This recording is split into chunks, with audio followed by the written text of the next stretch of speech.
Hello my YouTube family, कैसे हो आप लोग? बढ़िया। अगर आप इस चैनल पे नए हो तो हमारे यूट्यूब चैनल को सब्सक्राइब ज़रूर कर देना।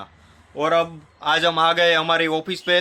संडे है, फिर भी चलो अभी देखते हैं हमारा ऑर्डर वो सब कितना आया हुआ है। तो चलो, अभी हमने फ्लिपकार्ट की प्रिंट निकालनी चालू कर दी हुई है। अभी आप लोग देख सकते हो कि फ्लिपकार्ट की प्रिंट ऑलरेडी निकल चुकी है और निकलने भी वाली है। अभी हम ऑर्डर की बात करें तो अभी आपके सामने ये रहा, लेकिन इससे पहले आज संडे है, फिर भी हमारा काम ऑलरेडी चालू है। अभी ऑर्डर की बात देख करें तो अभी आप देख सकते हो कि 772 ऑर्डर ऑलरेडी हमारा यहाँ पर सूरत से पिकअप होने वाला है और ऑलरेडी कोलकाता से 100 ऑर्डर चला गया हुआ है।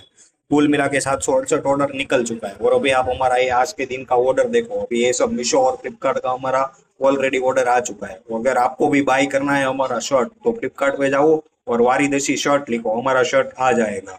और अभी आप हमारा पिकअप देख सकते हो।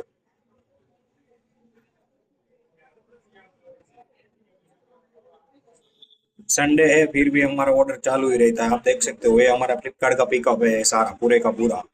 टोटल कुल मिला के आज 800-900 ऑर्डर आया हुआ है फ्लिपकार्ट का। मीशो का अभी अलग से है उसमें। तो चलो, गर्मी भी इतनी हो रही है और आप नए हो तो हमारे चैनल को सब्सक्राइब करो।